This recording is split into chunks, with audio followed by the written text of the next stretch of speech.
Oh, I feel so far behind. Let me see if I can. We have 80 people, 78, 80 in the waiting room. Okay.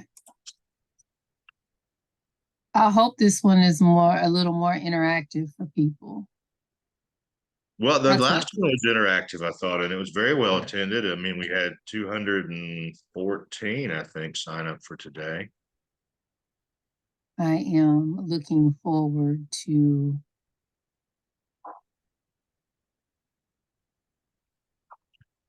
talking with everybody and letting them know that this will definitely be a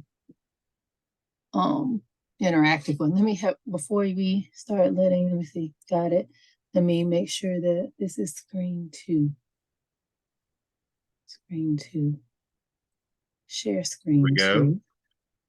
And Yep. hold on. Slideshow.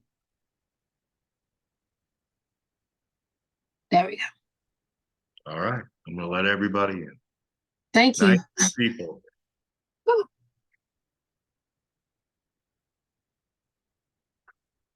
Welcome, welcome in. Welcome, everyone. Welcome to Care Concierge with Care Patrol, where education is the heart of everything that we do. If you're not familiar with Care Patrol, we're an aging care navigation company, meaning that we help people who are either in the planning stage or in the crisis stage, unfortunately, discover what their options are around healthcare. We're paid by certain providers like assisted livings, so that our closest competitor, just so that you know, might be someone like a Place for Mom.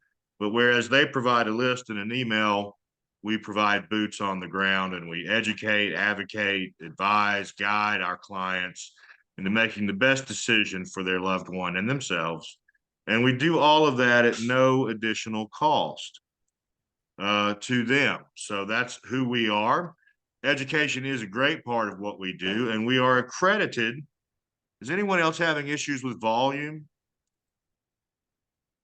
We are accredited by the Alabama Boards of Nursing and of Social Work, who provide us with our, can you hear now? Can everyone hear me? Great. All right. We're accredited by the Boards of Nursing and of Social Work for the state of Alabama. If you're listening to us from some other state, there's probably a reciprocity clause such that this hour will count towards your hours in your home state. We appreciate you being here today. In order to get credit for this hour, you need to do a password protected evaluation.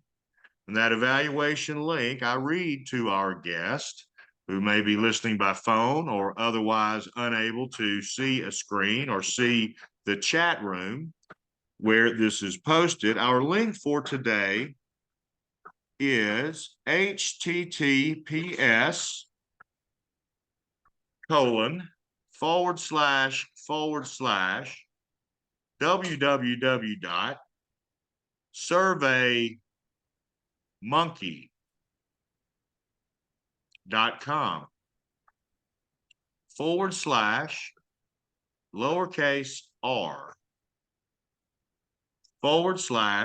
all uppercase letters X, D as in dog, S as in sailboat, S as in sailboat, F as in Frank, R as in register, N as in nurse. That is our password for today. Our guest speaker is Dr. Brown, who is going to present to us a very interesting topic, I think, and clearly you all think as well, or you wouldn't be here, which is seasonal depression. We appreciate you being here. And I know I speak for Dr. Brown when we say that we both feel, and we always feel that these discussions are enhanced when in fact they're discussions.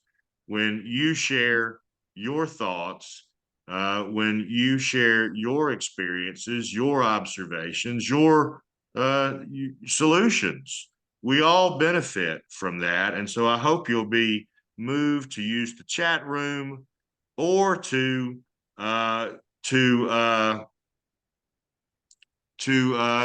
speak on the mic. If you raise your hand, I'll let you in. So without further ado, and I'm sorry for a little technical difficulty this morning, without further ado, Dr. Brown, please share with us your thoughts on seasonal depression and seasonal affective disorder.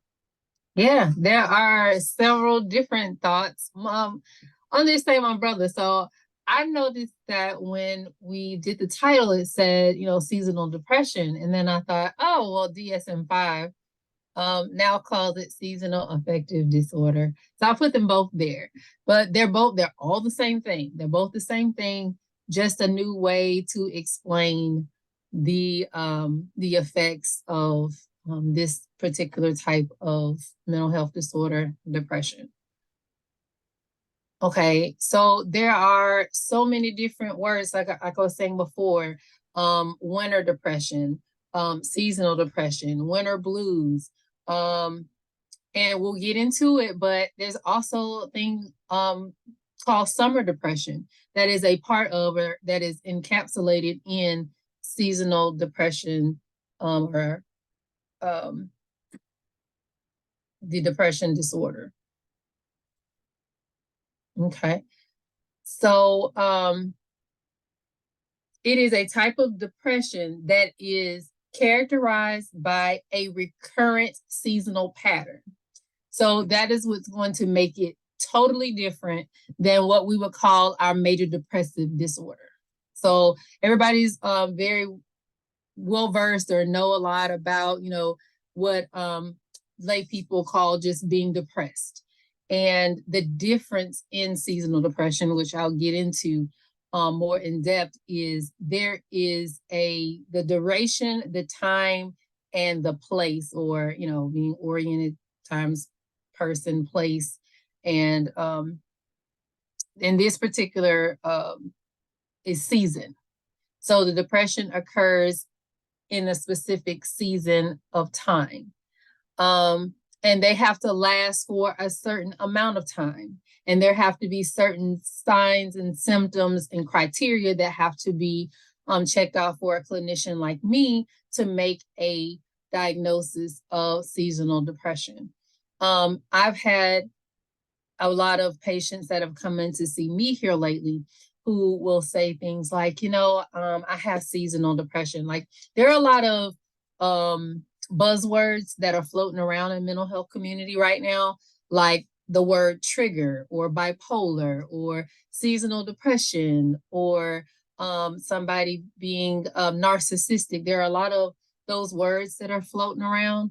And one of my task in doing these talks is to try to bring some good information and some normalcy to these buzzwords that you hear floating around on TikTok or on IG, and to give you some good information that you can use, take back to your clinician, or if you wanted to come see me, or whomever you're having these conversations with. So what you need to know about seasonal affective disorder, just boom, boom, boom, is there is a recurrent seasonal pattern, that there's a certain duration of time that it must occur in. There are specific signs and symptoms that must occur, and that there are different durations of time that clinicians like me are looking for. And as you can see here, in winter months as opposed to in the summer months, which I know some people are a little confused about the summer months. So I'll get into that. Okay, so the symptoms of depression. So we're going to just start with regular schmegular depression. Seasonal depression, the baseline is depression, and there are certain criteria that you have to meet to be diagnosed with depression. And you have to have 5 or more symptoms that have a duration of over a 2-week period with a non-stop of these symptoms or the signs. And one of those has to be a depressive mood or a loss of interest. There has to be other things like feelings of hopelessness, irritability, restlessness, guilt, feeling guilty, worthless, having decreased energy, being very fatigued. Some people say that they feel like they're moving in slow motion. There's changes in what is called circadian rhythm, or your sleep and appetite. Those things must be present for there to even be a conversation about having some type of depressive disorder. And for clinicians that are listening and things that are criteria that's being met, we're listening to all of your signs and your symptoms. So don't leave anything out. If you're having sexual dysfunction, I know everybody on here is an adult. If you're having a sexual dysfunction, you need to say something about that. If you're having increased pain, you need to say something about that. Because a clinician like me, I'm thinking about those things because that's what I'm trying to do. Some people are nervous about saying things like that. Sometimes, they're like, oh, I really don't want to tell my clinician or my therapist about, having sexual dysfunction. Well, for me, I'm going down criteria. I'm looking at you as a person. I see everyone as an individual. Everybody doesn't have the same signs and symptoms for depression. So when you may think you're depressed, you're a little shy about telling me something, that could be something that I need to make a appropriate diagnosis for you. Okay, so some more symptoms that are continued. Like I said, you're feeling fatigued. You're sitting on the couch. You're not really wanting to get out and put clothes on.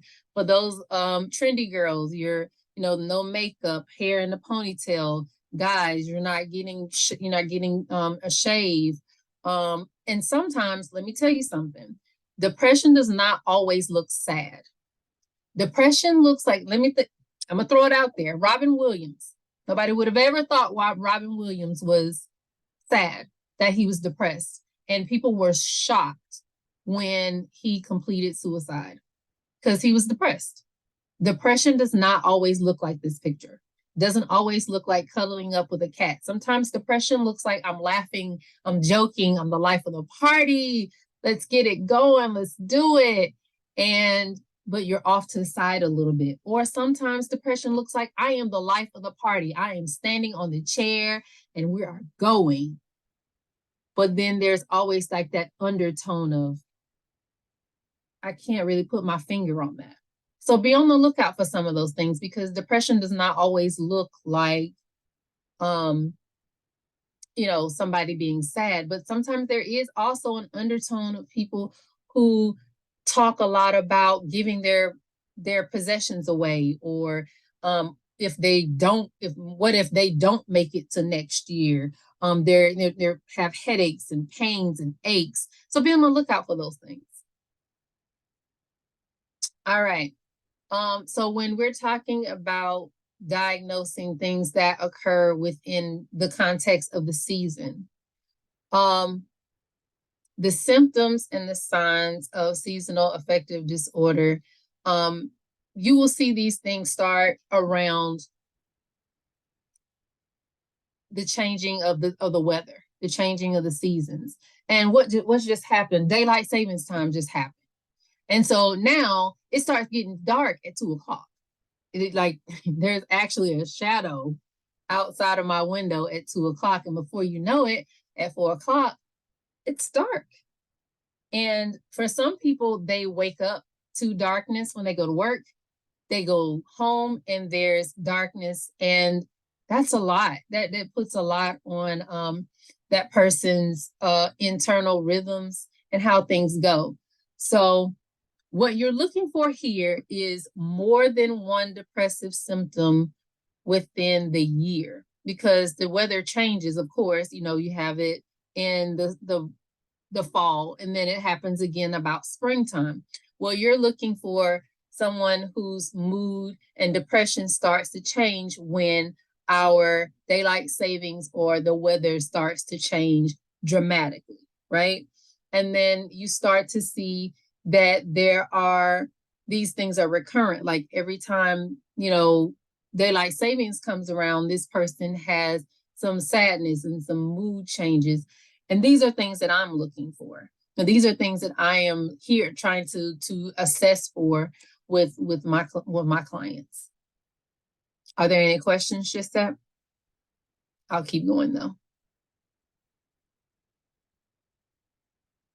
So I just quoted this from DSM, which talks about that seasonal depression disorder is unique in the fact that we're looking at this in relationship to the rotation of the sun, to the proximity of where you are spatially on this earth, and what the seasons look like and how the earth rotates and changes. I know that's, one of those things of, well, mental health and social work, it doesn't look like, that's environmental stuff, but the environment does have an effect on your mood.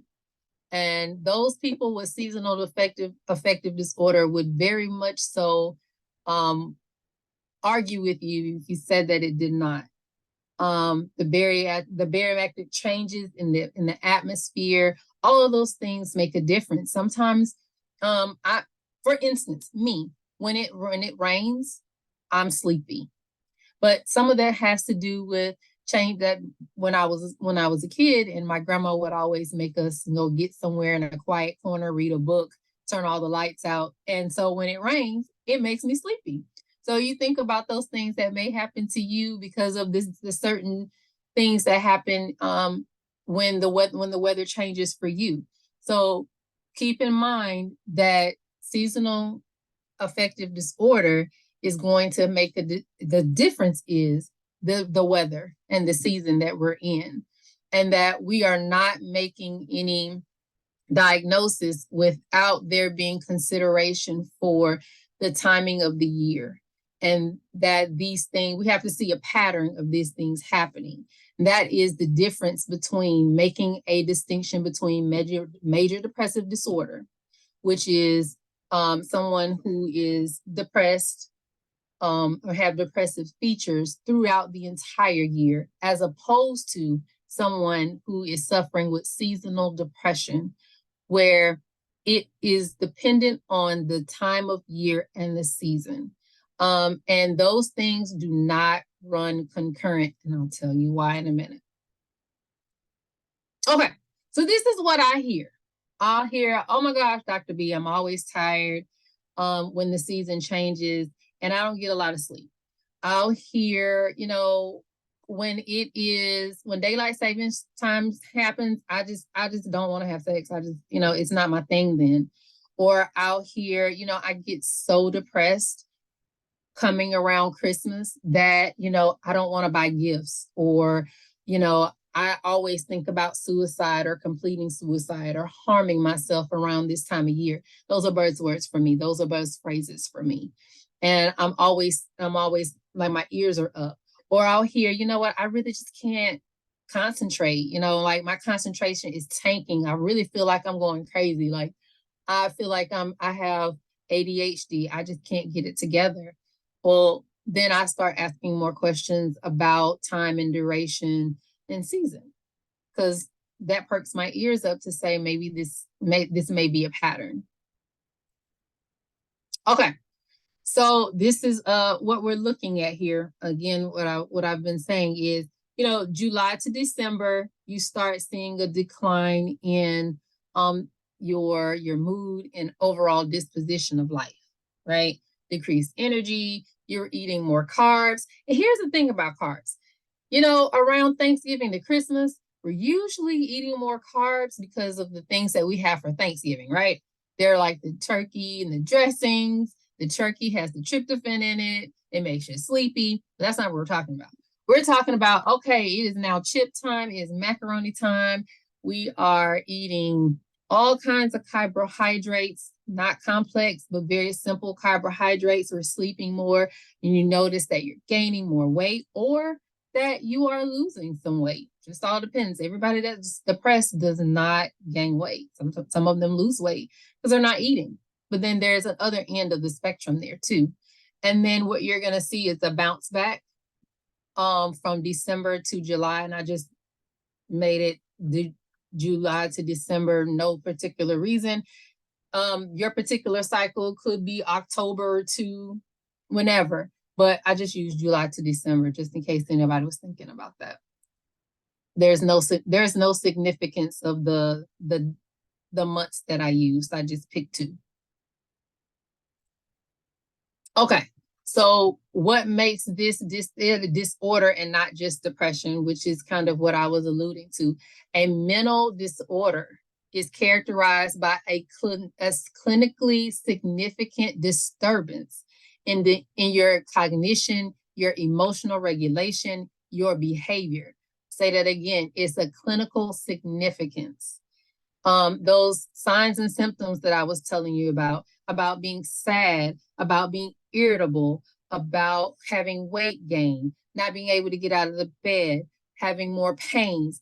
Those are things that we will look at in contrary to what your baseline is. Your baseline is you're happy, you're perky, and you are, just pretty much a 8 out of 10 most days. And then, the weather changes and you're totally a 3 or you're a big old 0, then that's clinically significant. Dr. Very Brown, much. I have a question. I'm sorry. No problem. Miss Ward, Sedina Ward is asking us, I think it's an interesting question. Do full moons or new moons have an impact on seasonal depression? Some people would say so. Those that look at those things, yes, they would say so. Yes, full moons, crescent moons. I'm not I'm not very well versed in it, so you'll have to help me with that. But if like your Venus is in Mars, and people do believe in those things that depending on what the moon changes look like in the celestial stars, the way that they're aligned, sometimes that makes an alignment for them with their mood. And then some people use zodiac signs to also correlate those things. I myself am an Aries, and that's a fire sign. I know, like I said, very little about it, but that from the research that I've read, that sometimes fire signs usually do not have as much seasonal affective disorder, just based on whatever things that they say about fire signs. I don't know. Okay, so some of my favorite stuff is the science. I'm a science girl. So medicine is not an exact science. I know that makes totally no sense to you. Like it makes totally no sense to me, because then they'll say, well, take this pill because it's going to make you feel better. But medicine is not an exact science. But we kind of think it works like this. So we kind of think it works like this.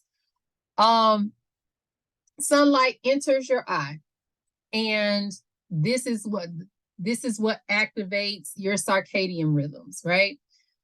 So you get sunlight through the eye, it goes through the hypothalamus. The sunlight regulates your circadian rhythms. Circadian rhythms is what gets you up in the morning and keeps you beating. I'm snapping like this because your circadian rhythms work like this. Everybody's circadian rhythm works different. And another thing that works on circadian rhythms is your shift work, right?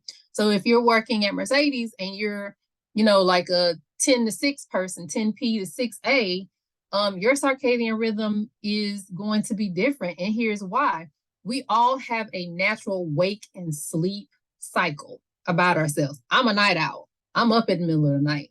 But then I can sleep, for a while and wake up and be refreshed. So your natural circadian rhythm is when you naturally go to sleep and when you naturally wake up. Not when your alarm gets you up, or not when you force yourself to go to sleep. When you naturally go to sleep and you naturally wake up. That is your circadian rhythm, right? Means that's what your body, that's your baseline for your body. Just like you have a baseline pH, you have a personal baseline blood pressure, you have a baseline circadian rhythm. Okay, so sunlight regulates your circadian rhythm through these whole complex pathways.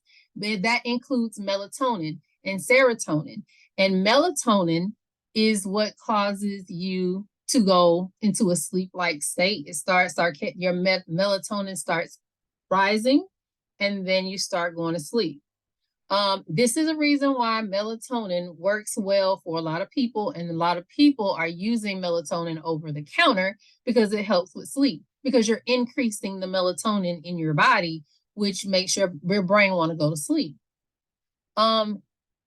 So improving your circadian rhythm, if there's something that you feel like is off with that delicate dance, can affect your mood, which will make you sad, angry, irritable if you're not getting enough sleep. And so another thing that you need to know, if there is a lack of serotonin, then you will also have issues with the happy-go-lucky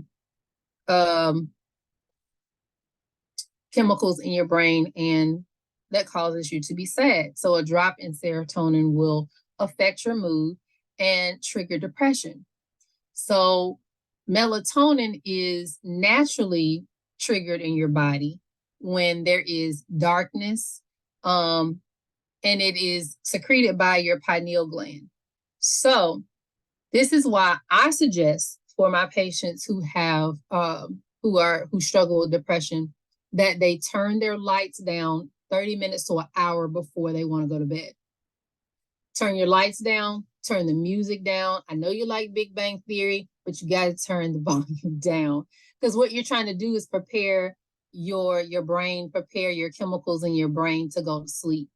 And with all those flashing lights and, you know, commercials, it's really hard for you to get there if you are, you know, your melatonin's trying to go down, but then you have that flash of light that comes into your face. And then you start that cycle all over again. And then, you know, you're looking at the clock going, oh crap, you know, not sleepy yet.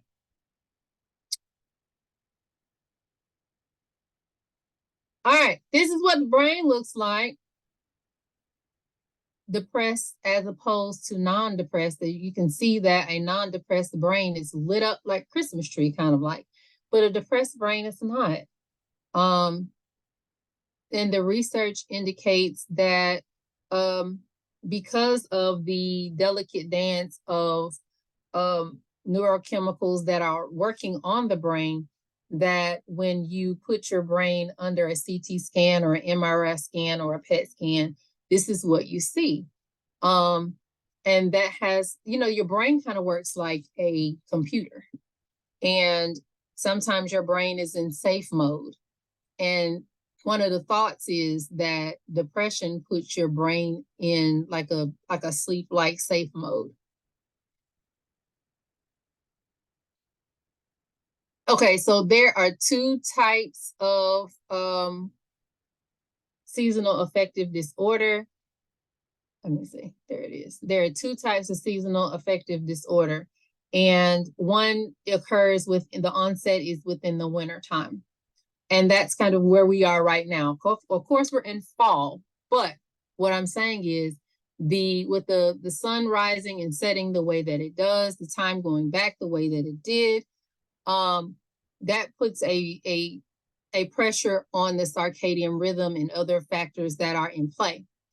And so then there is a spring onset, and this is less common for people to become sad within the springtime, because you have more sunlight. Sunlight is vitamin D is produced when sunlight occurs, and we have less vitamin D in the body natural sunlight, because of course, like I said, it's starting to get dark by 2 o'clock.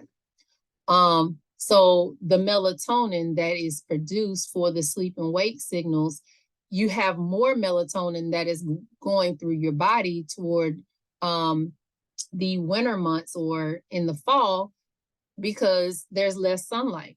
And so when I thought about this, and a patient asked me about this once, was, well, what about you eating foods with vitamin D in them, or fortified with vitamin D, or taking vitamin D?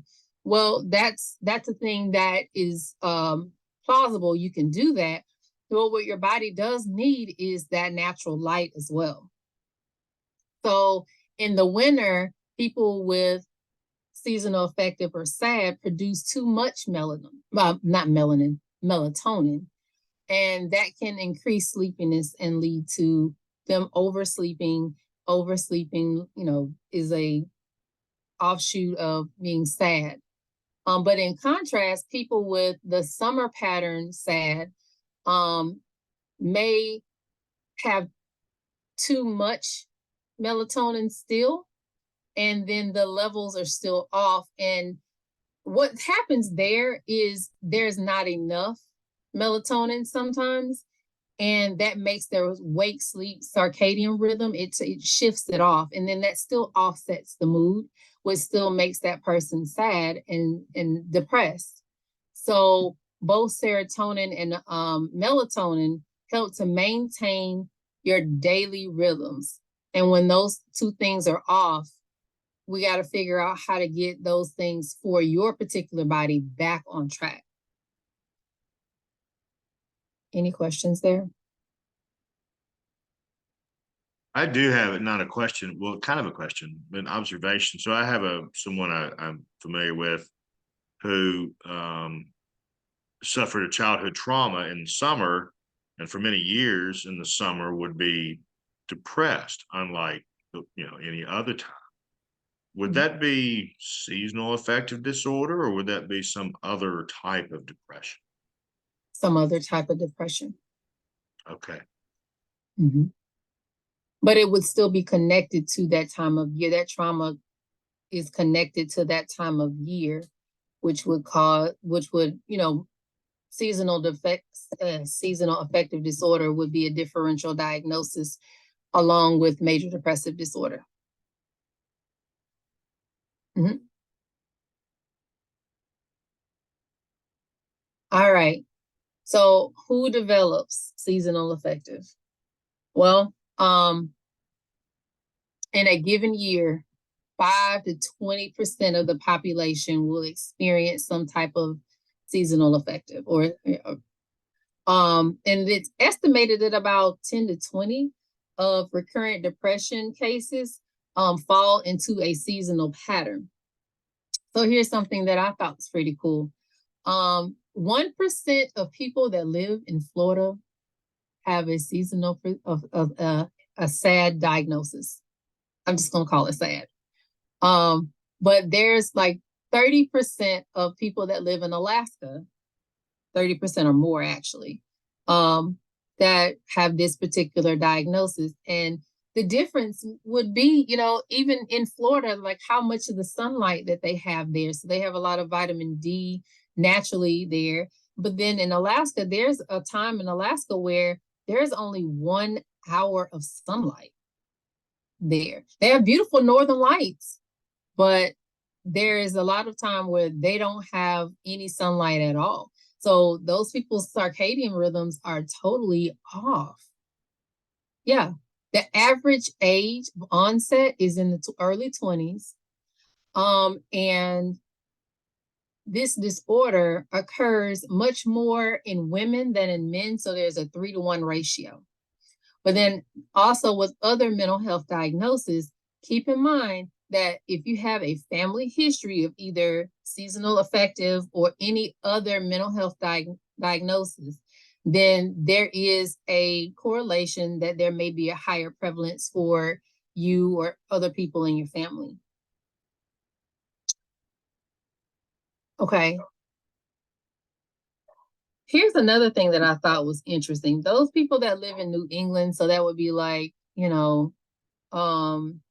Connecticut, Massachusetts, they also have a higher prevalence of seasonal affective, but less than those that live in Alaska.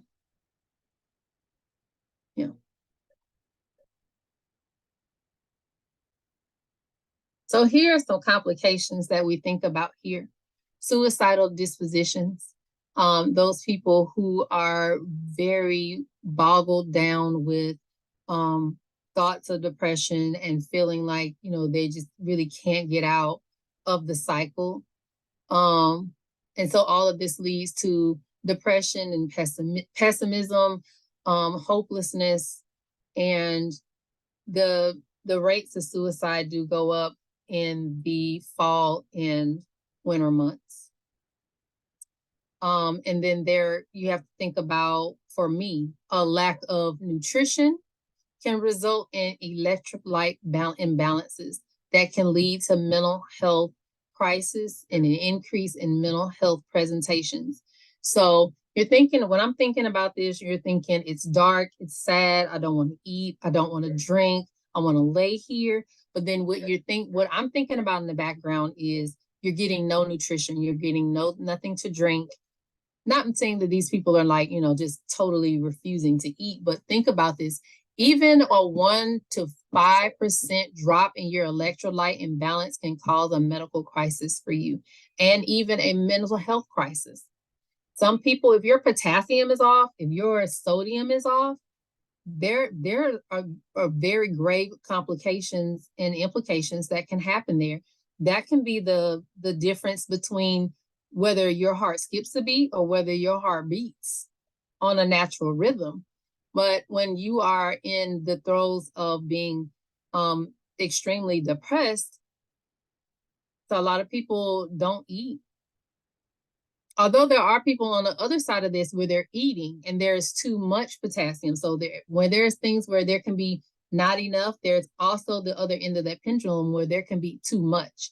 And there could be too much sodium, there could be too much potassium, and that is a crisis of it within itself. So when I'm thinking about differential diagnosis here, which means if it's not this, it might be this, or I'm thinking it's this, or it could be this. Well, let's think about bipolar disorder, because not suicide, but depression can look like bipolar disorder, especially when we're talking about seasonal. Because say, for instance, I live in Alabama. It could definitely be dark today or dark at 12, and it can be all kinds of light at 1 o'clock. And so if I'm standing outside, that may increase my mood for a little while. Or somebody who go, dang, that's kind of bipolar. I would hate when people say things like that. But just to keep it real with you, these are things that you may hear, like, now you're bipolar. Like, what's wrong with you? You were just on the couch and you were behaving like this, and now all of a sudden you're behaving like that. Well, somebody like me will look at that and go, okay. But then remember earlier when I was telling you about how some of my patients will say, I really feel like I'm going crazy, like I'm going out of my mind. I can't concentrate. Well, a differential diagnosis that I would be looking at, and that others probably would look at, is I really feel like I'm ADHD. That's what I hear. I really feel like I'm ADHD. I can't get it together. Well, yeah, you can. Sometimes there are just little, small, and subtle changes make a difference in your mental health. And like I said before, that these things run in families. So if your grandmother, grandfather had issues with seasonal depression, sometimes you may have those same issues. There are studies that talk about how mental health disorders run genetically within families. And one of the other things that you should be aware of is if there is another co-occurring mental health disorder, meaning there is another mental health disorder like an ADHD or a bipolar disorder or a schizophrenia, these people have a higher prevalence of having seasonal depression because their brain chemistry is already going through a lot of turnovers as it is. And then when you add in the fact that they're not receiving a lot of vitamin D, they're not receiving probably some electrolytes or too many electrolytes. And then with the time of the year, you may see that as well. Let me go back. Sorry. There we go. Treatments, because there are many.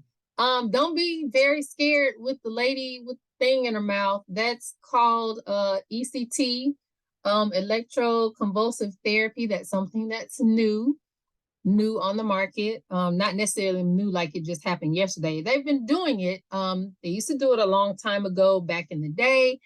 For people who had depression to try to get rid of it. They would literally put a bit in your mouth and shock you. And with the hopes of, they would get rid of that electrical issue in your brain. Well, it has come back. although the convulsing voltage is being used at a lower dose to help people with depression. And it is also being used for people with seasonal depression and depression as a baseline. If you wanted to explore that, there are a lot of resources online. Vitamin D, you've heard, I've been saying it a lot because vitamin D is one of the minerals that has vitamin and minerals that has been kind of a baseline and mainstay in brain health, especially in mood health.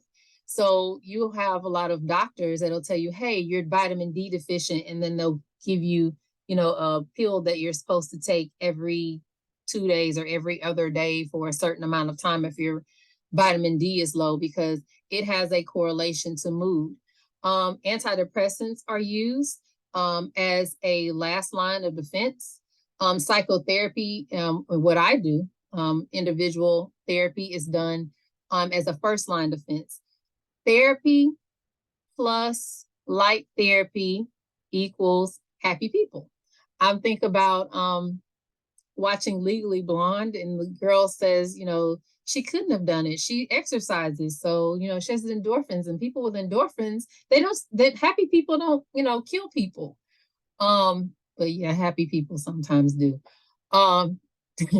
Sometimes a little more, they're a little too happy to do it. That's a joke though. But light therapy is another thing that helps with seasonal depression. That goes back to the vitamin D that we were talking about. Sunlight, and the natural sunlight activates vitamin D within the melanin of your skin, which is naturally absorbed, and about 30 minutes a day will do. Light therapy and vitamin D are used together with psychotherapy to treat seasonal affective. Psychotherapy is a first line of defense, and light therapy is one of the things that I suggest for my patients. Okay, so let's talk a little bit more about light therapy. You can go out and get yourself a lamp, not like a lamp that you would get from Walmart, to turn so you can read. Now, this is literally a lamp that emits light that is similar to that of the sun. And you would literally turn that on every day for about 30 to 45 minutes, because that is what is recommended for light therapy, vitamin D therapy, by all of us in the medical community, to help boost mood and to get vitamin D naturally from the sun, because there's a lot of photosynthesis that happens with the melanin in your body and the food that you eat and how it's converted into vitamin D. But you can get a light box and use that. Now, here's the caveat to that. Don't go out and get a light box, because Dr. Brown told you to get a light box. Let me tell you, there's always a black box warning. If you I'm gonna do my politician thing. If you have a eye disease or a seizure disorder, you must talk with your primary care physician and or your neurologist and or your care team before you go out and get a light lamp. Don't go out and get a light lamp and go, oh, I'm just going to do that. I'm going to turn it on. Oh, it doesn't work. I'm going to flick it off, because as you know, or if you do not know, if you have a convulsing disorder, you will activate that in your brain and you may have a seizure. Black box warning, that is my warning. Please talk to your primary care physician or your neurologist before you start light therapy, just to make sure that that's okay for you. We have a question. Go ahead. It's Heather Polk is asking. Well, first of all, Tiffany Smith says she's loving the presentation. Heather Polk says, have you seen any recent data about the effectiveness of ECT? The effectiveness. Ooh. Now, in my community, you can find evidence for and against a lot of things. Your question is, have I found any evidence, any peer review that talks about the effectiveness of ECT? Yes, I have. Your brain is a computer and it's electrically wired. It does not feel pain, but it is electrically wired. And there are peer review articles that talk about the effectiveness of that treatment in low doses. But there are also implications that you have to be wary of, like burning, because you are using electricity to restart or to electrically alter your brain for that particular second or minute. Think about that like on a bigger scale, you would think about that like jumping your car off. That's literally what you're doing. You're putting electricity on an electric beam or an electric circuit, and then you are introducing more electricity into it. And then walking around and seeing what happens. So there have been people that in those studies, they played around with the voltage to see what voltage would work and which would not. And the lower doses seem to work. Back in the day, they used higher doses of the electricity. And there were some very interesting outcomes for that. Did I answer your question? And also Mrs. Radiker put in an article you may want to see in the chat room. And then we had someone else just offer their experience. I can't see the name because I'm Wendy Fakinos. I'm not sure if I've said your name correctly. I apologize. I have worked with a lot of patients over the years who had ECT and they hated it. They would get severe headaches after the treatment and be stuck in bed for a couple of days afterwards due to the headaches and side effects. Yeah, you're thinking, like I said, I use the dramatic example of, jump starting a car, but that's kind of what you're doing in just layman's terms. Your brain is an electrical circuit, just like your heart. So when your heart starts beating, we put electricity on it to start it again, and then it starts beating. Well, your brain does the same thing, except it's not a beating organism, but it does have electrodes throughout it. So the thought is the depression is caused by electromagnetic imbalance in it. So what we're going to do is we're going to introduce a little bit of electricity to it, see what happens. We'll figure out, let us know how it's working when you're done. So then they put those electrodes there. They put something in your mouth because remember, your muscles are also have electricity running through them. That's what makes it able to clamp down, chew, bite, jump, run. And so what they don't want you to do is bite through your tongue. Just being honest. So they put that in your mouth, put the electrodes there, introduce the electricity at very low doses.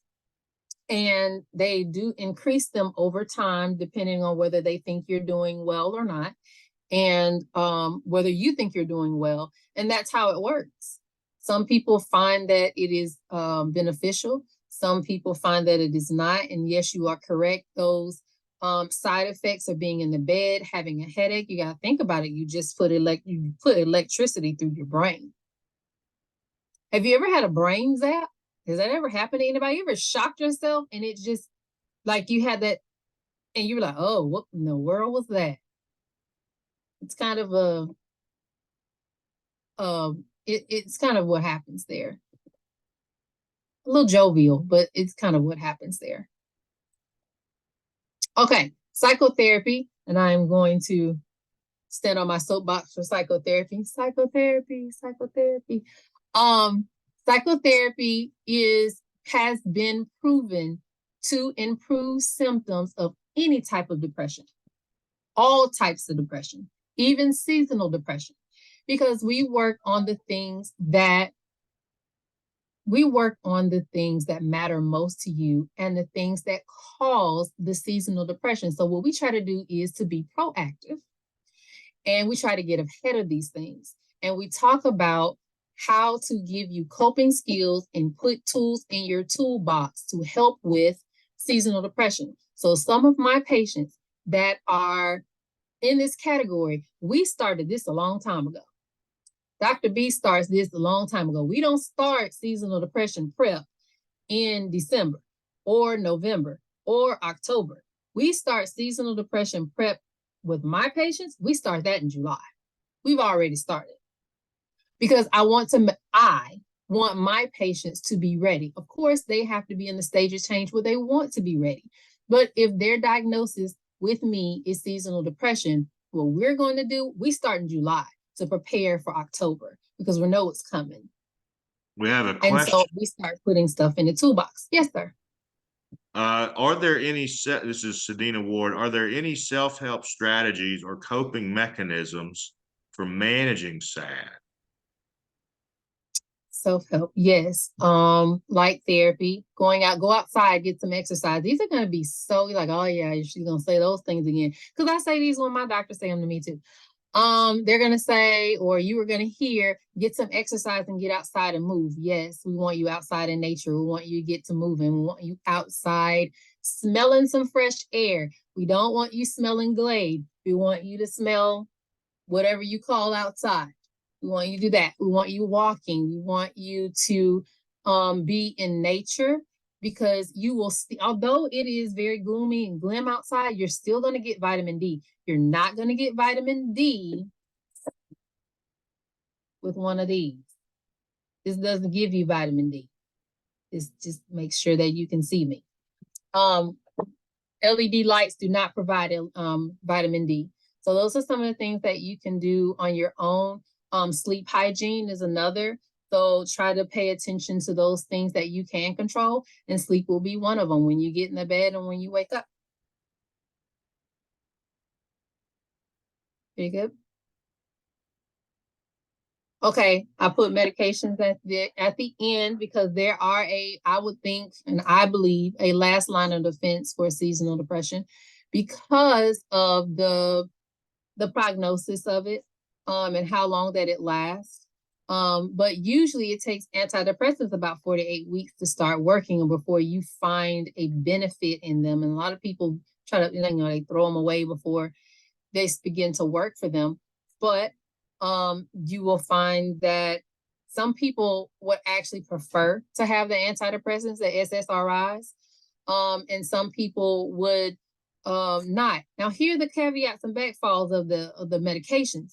You may have things like you may become more sleepy because you're changing your brain chemistry. You may become more hungry because you're changing your brain chemistry, or not hungry at all. And so you're maybe gaining or losing weight based on the fact of what that particular medication does as it metabolizes in your body. And a lot of people find that they have sexual dysfunctions with medications. Because like I said, you're changing your brain chemistry. And so then there are some men and some women that have have some issues with ED or having the want or desire. Same thing with women, the want or the desire. And sometimes there are issues with, I want to say lubrication. And those are things that we work through in therapy. There are things that I provide for my patients, tools and tricks that they can put in their toolbox if they choose to use those antidepressants to help combat those things. I guess I would say I'm that therapist. Let's see. All right, I talked about vitamin D a lot, but that vitamin D is very important. You can get it in milk, it fortifies in cereals, and it's very helpful. Can seasonal depression be prevented? A lot of data is saying that because the onset is predictable, that we can help with these things. And I do believe that, like I said, my particular patients in my practice at Compass Rose Behavioral Health, we started in July. We don't wait until October. We don't wait until Iron Bowl. We started this when we were still outside wearing sandals and dresses with pockets. We were doing it then. And so a lot of my patients feel prepared for this particular time of year. And here are some other things that I think the young lady asked about, things that they could do for themselves that would be helpful. So these are going to be things that doctors tell you all the time. Eat a balanced breakfast. Take naps. I'm a proponent of naps, but here's the thing about the naps, and this is my soapbox, and nobody asked me for my opinion, but here we go. 90 minutes is considered a nap. If you ask my poor sweet mama or my dear sweet mama, she would tell you 5 minutes will make her rejuvenated for the rest of the day. And I beg to differ, but that's my soapbox. Avoiding blue light at night, because remember what I told you about watching different shows? Think about this. When I go to sleep, I watch something like either The Golden Girls or Law and Order. And here's why. I'm not thinking about solving cases with Mariska Hargitay, but here's the thing. Those particular TV shows, pay attention to the amount of light that you see at night.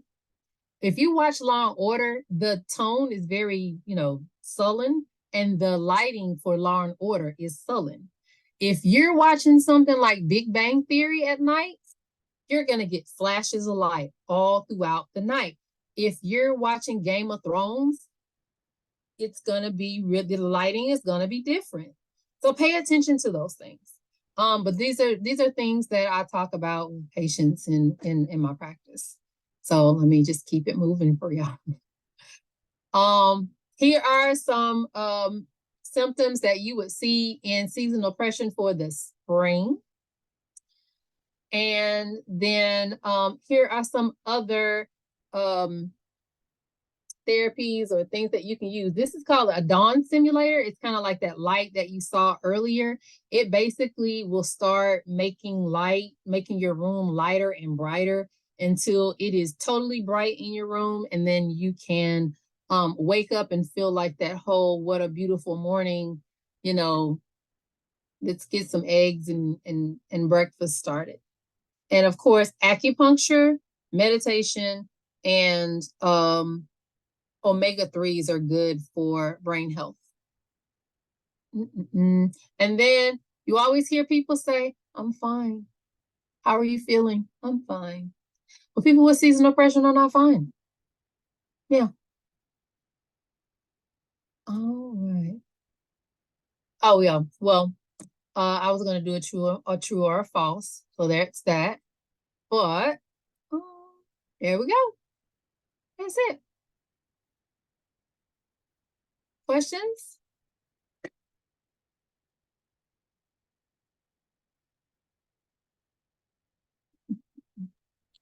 With 2 minutes to So much. spare. Yeah, way to go. And I'll let people know again that our evaluation, which you must take to get credit for this hour, is at a link I'll give you now, https://www.surveymonkey.com/lowercase r/ all uppercase letters D as in dog, S as in sailboat, S as in sailboat, F as in fun, R, N as in nurse. That's our password, or excuse me, our link. The password is seasonal with a capital S and then lowercase EASONAL. The password is seasonal. The link I've given you. Thank you, Dr. Brown, so much. You've got a lot of people thanking you in the chat room. I hope you're seeing that. As we're nearing the end of the hour, I'll just remind people we'll be back on Monday after Thanksgiving, and I hope everybody has a great Thanksgiving. We'll be back on that Monday with suicide prevention. So kind of a heavy topic to return to, but it's been a topic that was very, often requested of us. So we're doing that on Monday. Thank you, Dr. Brown, for today. As for every day that you're with us, I know that I appreciate and everyone appreciates your wisdom and experience. Do you have any last thoughts for us? Be safe out there. And if anybody needs me for anything, you're more than welcome to send an email if I can help in any way or provide any insight. It's not lip service. Just let me know.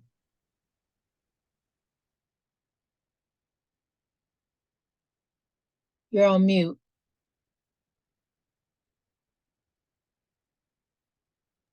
Dr. Brown, will you give your contact info? Someone's asked for it. Oh, okay. Yeah, sure. You can reach me by phone at 205-246-0671, or you can go to www.compassrosebh.com and you can reach me there.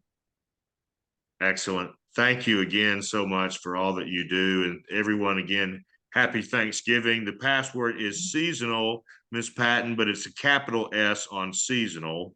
That's the password, just seasonal with a capital S. Thank you, everyone, for being here with us. And if you need me, you can always get me at sbarnes@carepatrol.com. Have a great holiday.